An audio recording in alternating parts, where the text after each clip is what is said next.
ایک روز ایک وکیل صاحب تھے، گھر پہ جب نہا رہے تھے تو اپنی گھڑی بھول گئے اور کام پہ چلے گئے۔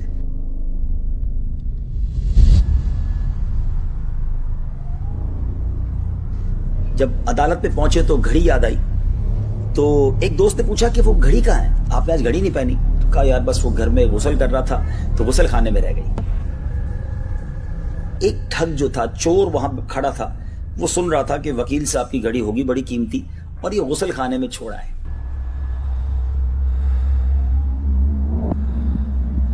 ٹھگ تھا، بڑا شاطر تھا، بڑا جس کو کہنا کہ چالاک تھا۔ اس نے کیا کیا، ایک مرغا لیا اور وکیل صاحب کے گھر پہنچا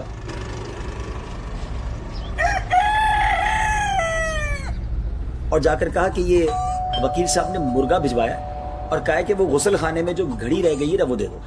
اب گھر والوں نے سمجھا کہ وکیل صاحب نے مرغا بھی بھجوایا تو یہ واقعی انہی کی طرف سے آیا ہوا بندہ ہوگا۔ مرغا لیا اور غسل خانے والی گھڑی دے دی۔ شام جب وکیل صاحب گھر آئے تو گھر والوں نے کہا وہ گھڑی مل گئی تھی آپ کو؟ کہا گھڑی تو میں گھر بھول گیا تھا۔ کہا وہ آپ نے تو منگوائی تھی، ایک مرغا دے کر بندہ آیا تھا۔ کہا نہیں میں نے تو نہیں منگوائی تھی۔ سارے گھر والے پریشان کہ یہ کون تھا ایسا ٹھگ کہ جو ہمارے گھر سے مرغا دے کر گھڑی لے گیا۔ دوسرے دن وہی ٹھگ پھر وکیل صاحب کے گھر گیا، وکیل صاحب کام پہ چلے گئے، وہ گھر گیا اور ان سے کہنے لگا کہ وہ گھڑی والا چور مل گیا ہے۔ تو وکیل صاحب نے وہ مرغا واپس منگوایا۔ اچھا چلو مرغا دے دیں تاکہ گھڑی مل جائے۔ مرغا دیا، وہ شخص مرغا لے کر بھی غائب ہو گیا۔ اب علماء نے یہ واقعہ بیان کر کے بتایا کہ ایسے ٹھگ ہمارے معاشرے میں بھی ہوتے ہیں جو بڑی چال بازی کے ساتھ لوگوں کو دھوکہ دے دیتے ہیں، اور آج بھی ایسے لوگ ہوتے ہیں۔ آج کل موبائل پر میسج آتے ہیں آپ کا اتنے کا انعام نکل آیا، لوگوں کی خوشی کے ہمارے نیند اڑ جاتی ہے کہ گاڑی نکل آئی ہے، سونا نکل آیا، اور آخر کار اس کا اینڈ اس بات پر ہوتا ہے کہ جناب وہ 200-500 ہزار روپے کا بیلنس آپ سے منگوا لیتے ہیں اور جناب وہ پیسے لے کے وہ بھی چلے جاتے ہیں۔ تو ایسا نہ کیا کریں۔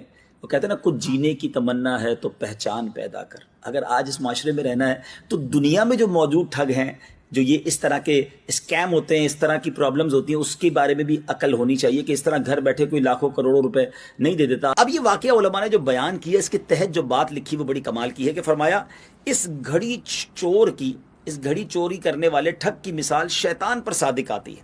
جس طرح وہ ٹھگ اپنے داؤ سے مرغے کا لالچ دے کر گھڑی لے گیا اور پھر مرغا بھی ان کے پاس نہیں رہنے دیا، شیطان کیا کرتا ہے کہ شیطان ملعون پہلے دنیاوی مرغے کا لالچ دے کر دین اور ایمان کی گھڑی لے جاتا ہے اور پھر بعد میں وہ دنیاوی جو چیزیں ہوتی ہیں وہ بھی چلی جاتی ہیں۔ ایسا ہی تو ہوتا ہے۔ آج لوگ دنیا کو بنانے کے لیے اللہ کو ناراض کر دیتے ہیں، شیطان کی باتوں میں آ جاتے ہیں، مال مال مال کماتے ہیں، حرام کمائیں حلال کمائیں، اور دین و ایمان کی جو پاکیزہ گھڑی ہے گویا وہ بھی چلی جاتی ہے، اور ایک وقت آتا ہے وہ حرام کا مال بھی چلا جاتا ہے۔ اللہ کرے کہ ہم شیطان کے واروں کو سمجھیں۔